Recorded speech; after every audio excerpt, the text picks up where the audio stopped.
เป็นของเก่าของยังกะถ้าเอามาให้กะคือนั่นแหละพี่น้องเนาะเพิ่นก็เอาเพิ่นบ่ได้เลือกของเก่าของใหม่หรือเอาเบิดคิดว่ายามฟ้ายามฝนนี่ไปส้นอ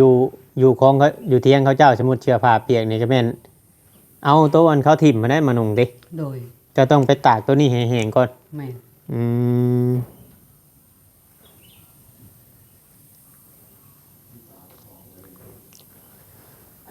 น้องเนาะเคยมีบ่อันแบบผู้แบบเฮาไปชนในเพิ่นให้นี่ไปแม่มันสิไปทางใดก็ไปแม่น่ะเคยมีบ่เคยมีอยู่เพิ่นให้บ่โดย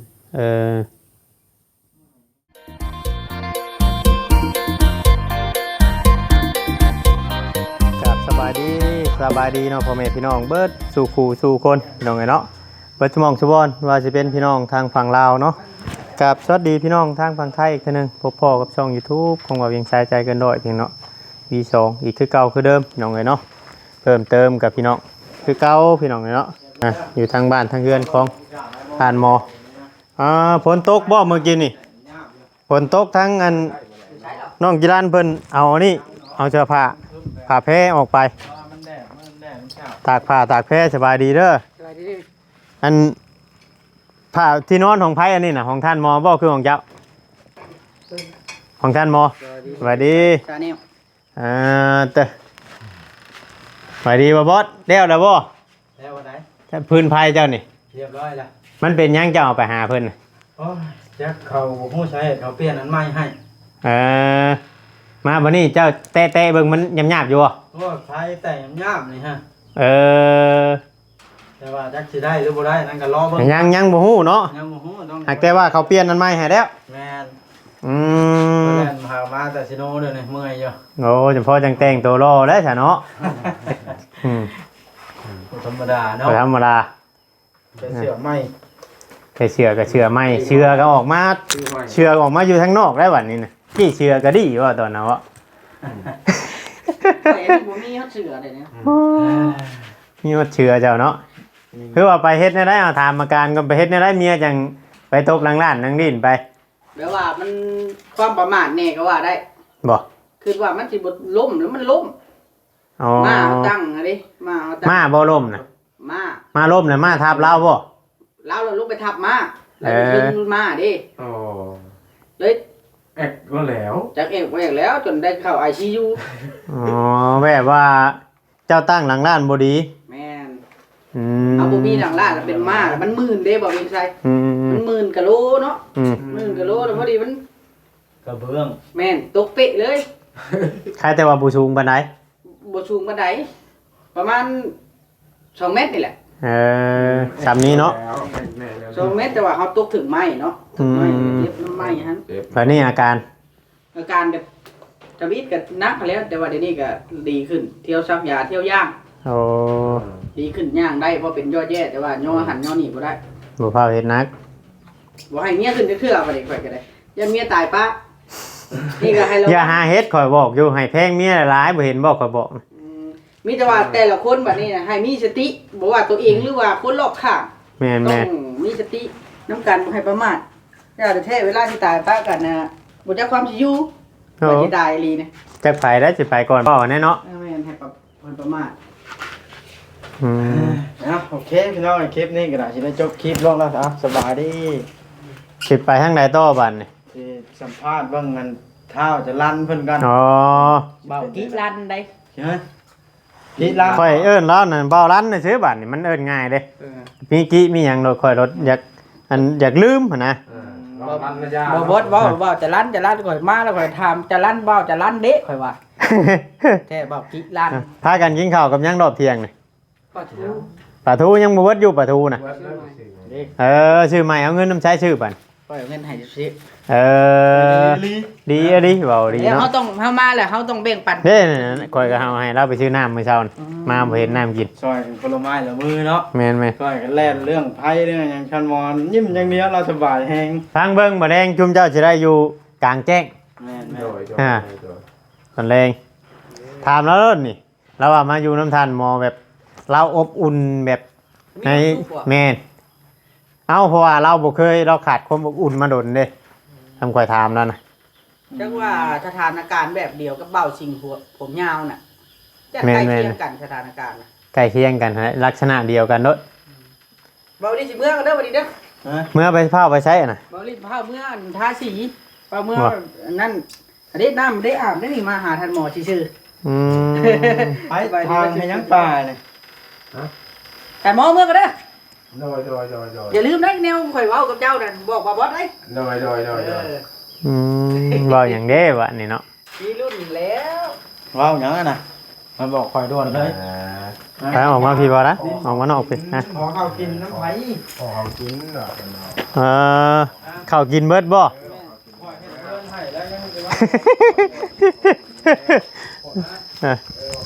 จ้าบอกเขาดิเอ้าลืมเสือได้นี่บ่จะรับเสือไปนะ เอาเบิ่งตั้งทางนี้น่ะขากล้องฝนตกห้ามมื้อน่ะ เท่บ่ เฮ้บัดตัวนั้นบัดเนาะพี่น้องเนาะกลับเข้ามาอีกทางนี้อีกเทื่อนึงพี่น้องเอ้ยหลายคนหลาย FC แล้วก็ได้หลายคนนี่เพิ่นยังบ่เชื่อเพิ่นยังบ่เชื่อว่าทางนั้น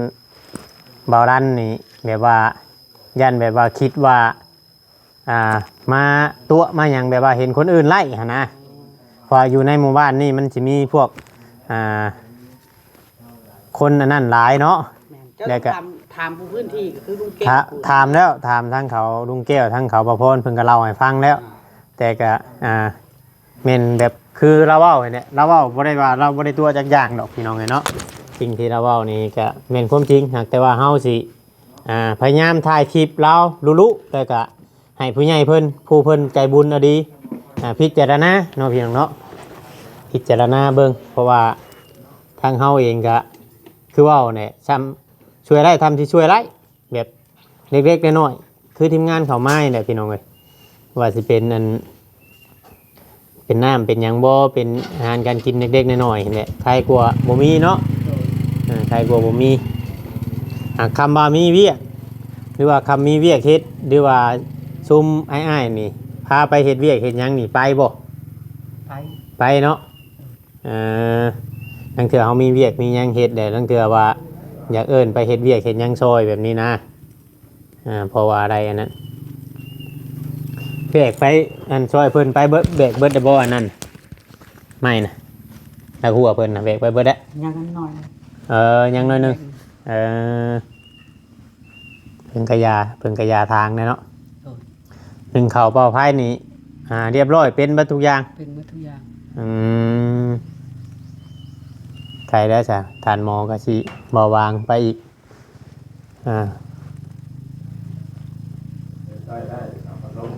แต่ก่อนนี่เคยแบบดึงกันอยู่บ่กับทานหมอแต่โดน เคย ดึงกันอยู่ เรื่องกันอยู่ แต่บุคิดบุพันว่าจะได้มาอยู่มแล้วเนาะ แม่น บัดนี้คือไอ้บอกนะเจ้าได้อันบอกทั้งป้าทั้งไอ้น้องเจ้าได้บอกผู้นั้นน่ะบ่าเจ้า เพิ่นก็ฮู้ เพิ่นฮู้อยู่ อยู่นี่ อ๋อเพิ่นฮู้ได้ว่าอยู่นี่นะ โดย อืมเพิ่นก็บ่ได้ว่าหยังดอกติ แม่น อืมบอกง่ายๆว่าเขาบ่ได้สนใจหยังอยู่แล้วเนาะ โดย แต่เฮาสิไปนอนอยู่ป่าอยู่ร้อนมันหยังเขาก็บ่ได้นั่นเนาะ แม่น มีแต่ว่าตามเหตุผลตรงไหนเนาะตามสมควรหรือว่าผู้รักผู้ใหญ่เพิ่นผู้ใดเพิ่นจะช่วยอิหยังก็มีแต่เพิ่นพิจารณาเนาะผู้เพิ่นสิทำบุญได้ดีผู้เพิ่นสิ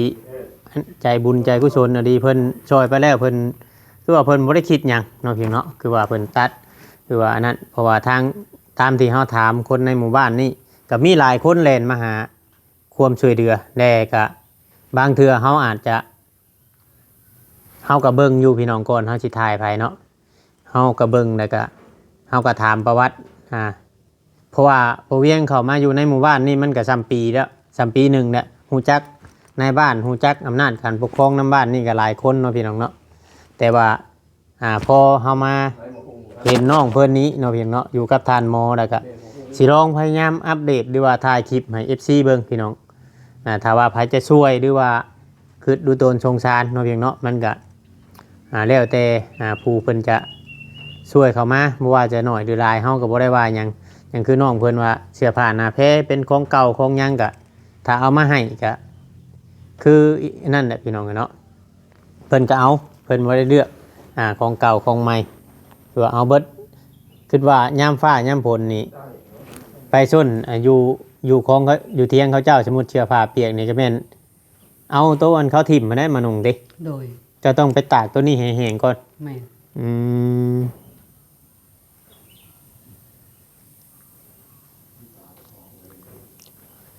เฮ้ยน้องเนาะเคยมีบ่อันแบบผู้แบบว่าเฮาไปชนแล้วเพิ่นให้นี่ไปแม่มึงสิไปทางใดก็ไปแม่น่ะเคยมีบ่ เคย เออ มีอยู่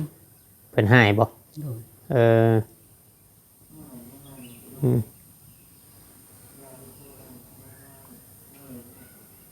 ก่อนแรกๆก่อนเฮาสิออกมานี่เพิ่นไล่ออกแต่เฮือนบอกว่าแนี่แหละก่อนที่ตัดสินใจออกมาอยู่มทันมอนี่ แม่น เอออืม บ่ได้ชวนมาจ้อยว่า เราบ่ได้มาได้มื้อนี้น่ะบ่ได้เห็นดาวบ่เห็นดาวพี่น้องไงเนาะยามมัน ยามให้ยามหน้ายามมาปูยามปลานี่หาใส่อยู่บ่เบ็ดหาใส่เบ็ดใส่ อายุใช้อยู่ การกบการเขียดอยู่เนาะ แม่น อืมมันก็สิเป็นอีกวิธีหนึ่งวิธีเอาตัวรอดพี่น้องกันเนาะถ้าว่าเฮาหลายๆเฮาก็สามารถนำเอาสิ่งของนั่นไปได้เขาได้หยังเนาะ แม่น ถึงว่าเฮาสิขายบ่ได้ก็เฮาเอาสิ่งของจำนวนนั้นไปได้เขาได้หยังก็พอจุนเจือแบบต่อชีวิตเฮาได้อีกนะต่อชีวิตเฮาได้อีกขอข้าวขอน้ำบัดนี้มาอยู่น้ำทานหมอบัดนี้ข้าวน้ำช่ำปลากินมันเนี่ยได้สิกลุ่มการกินบัดเฉพาะทานหมอก็ยังบ่มีข้าวกินนะเฮ็ดในได้บัดสิไปหาหยังสู่กันกินบัดในความคิดเจ้านะ คันว่าจะได้การกุบการเครียดคันมีเครียดก็ไปหาเครียดคอ อ๋อ มีสิ่งของคันนี้ว่า อืม ระยะ อืมแต่ว่าหาเนาะ โดย ต้องหาแบบนี้แล้วเนาะแบบอันแบกไม้คนยังช่วยเพิ่นนี้เพิ่นให้อยู่บ่มื้อนี้เพิ่นให้อยู่บ่ บอก เพิ่นยังบ่ได้ให้บ่ บ่ได้ เอออืมเดี๋ยวพอทานคนยังได้ไปควัดน้ำเพิ่นอยู่บ่ บอกเพิ่นได้บอก อืมคำว่ามีผู้ใช้นะบ่ง่ายๆซะเนาะ อืม ถ้ามีผู้ใช้จังกล้าไปเฮ็ดเวียงนี่เนาะ แม่น อืมช่วงเขาอันกลมันกลยังอะไรไปรับจ้างอยู่บ่ ไป โอ้นั่นแหละพี่น้องเนาะช่วงเขามีเวียกว่าง่ายๆใช่ช่วงมีเวียกเขามีเวียกใส่แต่เขาจะเฮ็ดเขาจะเฮ็ดแหละพอมีเงินไปซื้อเขาวซื้อหยังกินคือเว้าเนี่ยคือเราเว้าเนี่ยถ้าว่าเขาเจ้าหนึ่งแล้วเจ้าจังเอาเขาตัวของเจ้านี่ไปนึ่ง โด พอเอาหวดมวยมันยังโมมีเนาะ โดย อืมอืมมีแต่ว่านั้นมึงไปน้ำกัน อยู่ไปน้ำกันพี่น้องกันเนาะจากอันลำพังฐานโมนี่ก็ยังยากแล้วพี่น้องเขาน้ำชำปลามันมีทั้งบ่อรันเข้ามาอีกก็คือว่า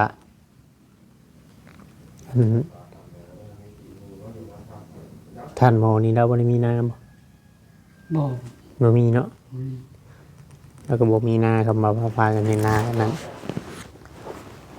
มีแต่ว่าช่วงนี้ก็เริ่มใกล้สิสู่ฤดูกาลอัน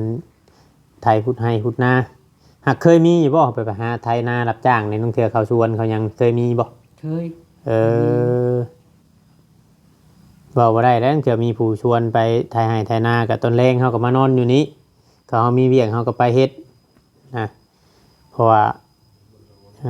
มันนั่นมานอนนำกันมีหยังก็แบ่งกันกินได้ให้ฮักให้แพงกันได้อยู่นำกัน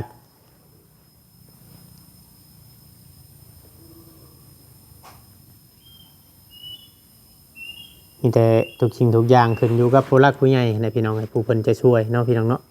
ให้ทานหมอเราก็ใหญ่3บอน4บอน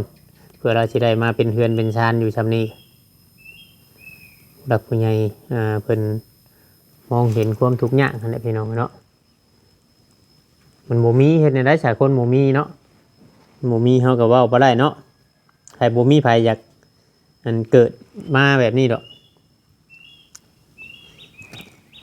เคยน้อยใจอยู่บ่น้อยใจในโชคชะตาตัวเองในเจ้าของนี่เคยนั่นอยู่บ่เคยคิดอยู่บ่ เคยคิดอยู่ เออได้เลยเล่าให้ใครฟัง บอกคือ ฮะ บ่เคยเล่าให้ใครฟัง บ่ ได้แต่เก็บไว้ในใจ เออบ่เคยอธิบายให้อันระบายให้ใครฟังเลย โดย เออนั่นบ่มีอันบนนั่นแหละเนาะ แม่น บ่มีบนเพิงบ่ง่ายๆบ่มีบนนั้นเป็นรักนะบ่ง่ายๆซะน้องเขาก็ไปเป็นนั่นครอบครัวของเขาเนาะ แม่น อืมตั้งแต่เขาเจ้าไปอันเป็นอันครอบครัวของเขาเจ้านี่เขาก็บ่ได้ท้าวทิวมาหาเจ้าแบบบ่ได้ถามเจ้าเลย บ่ เจ้าก็บ่ได้ไปหาเขาบ่ บ่ เออเป็นหยังย่านเขาหายบ่คือบ่ไป บ่กล้าไปอายเขา อายเขาเจ้า อายเขา อืม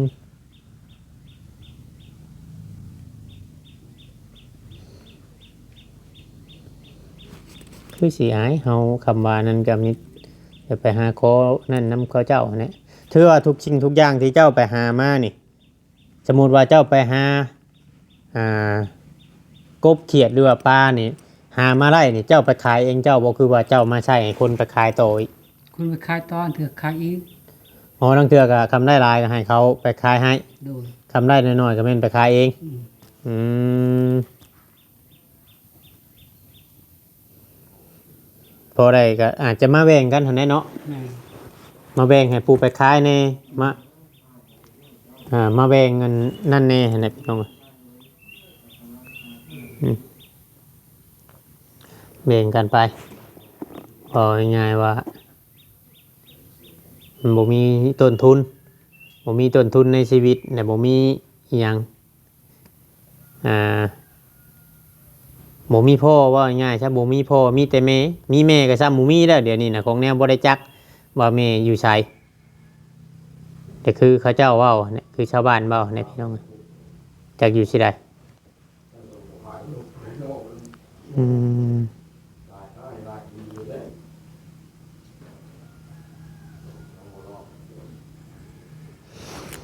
หากแต่ว่าการไปเฮ็ดเวียกเฮ็ดงานนำคนนี่ยังบ่เคยไปจักเทื่อบ่ เคย เคยไปเฮ็ดอยู่ไส เฮ็ดอยู่ดงน่ะ เฮ็ดงานยังอยู่ดง ขวัดมัน ขวดมัน ทางไห้ทางป่าทางหูทางสวนนั่นเถือ โอ้ ไห้ขุดนา ไปแต่นอนอยู่พุ่นเลย โดย โอ้นอนอยู่ดงน่ะกินน้ำเพิ่น กินน้ำเพิ่นนั่นเถือก็มา อืม เพิ่นให้นอนก็นอนเพิ่นไม่นอนก็มาเฮือน อืม ป้าเพิ่นลุงนั่นแหละเช้านั้น อืมจะเคยไปถึงฮอดอาทิตย์อยู่บ่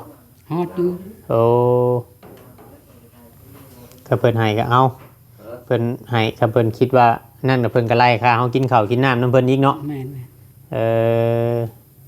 นี่พี่น้อง ครับงามไหน น้องไงเนาะก็คือว่าหั่นแหละต่อไปก็ต้องดูมันขยันให้อันนั้นนั่นแหละเพราะว่า งามสีสอง มันยังก็เฮาก็บ่ฮู้จักว่ามันจะมันบ่แน่บ่นอนในชีวิตของคนเฮาเนาะเพียงเนาะ เดี๋ยว เพิ่นยังเว้าอยู่ ได้อาบไปอาบไปหนึ่งเล่มอาบไปได้อาบได้ เจ้าได้หยุ่มน้ำให้ท่านหมออาบไปดิเออ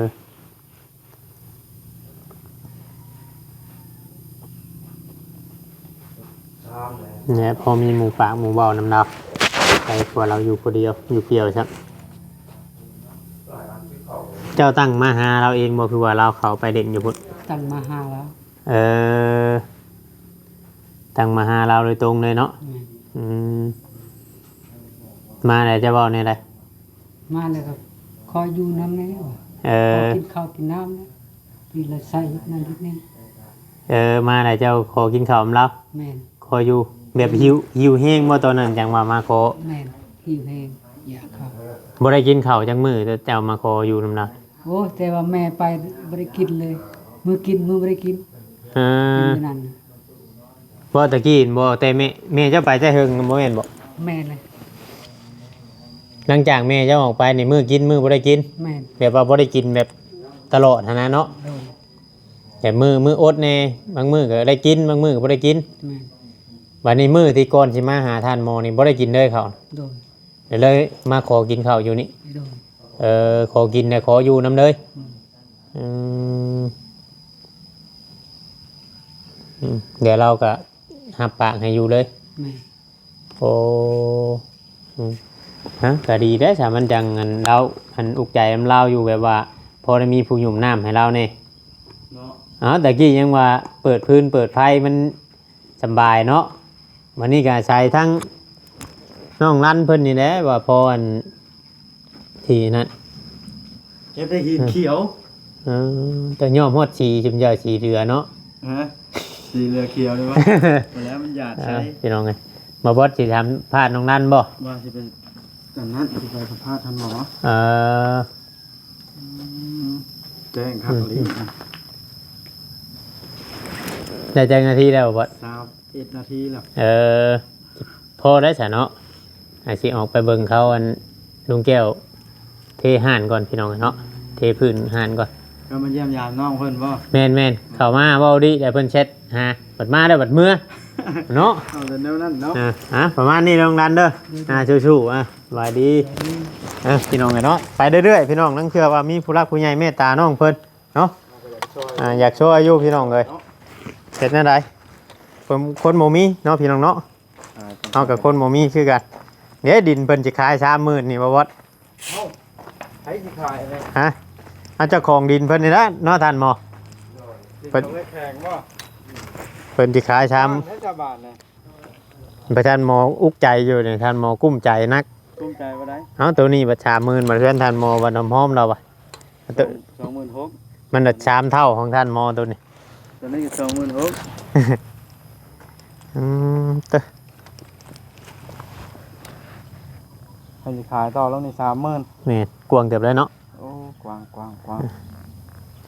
แต่หอนเรือนชองดังพี่น้องปุ๊ก โอ้อันนี้มันระดับ20ฟุต20ฟุตเด้อ เนี่ยเช้าคุณเช้าเอาพี่น้องเลยเนาะประมาณนี้เด้อบอสเด้อ ได้ ไปสิออกไปเบิ่งเขาเจ้าเฮ็ดเวียกก่อนนะพี่น้องเลยคลิปนี้ก็ล่ำลาไปก่อนอยู่ดีมีแห้งเบิดสุขุทุกคนพี่น้องเลยเนาะขอกล่าวคำว่าสบายดีเบิดสุขุทุกคนเนาะ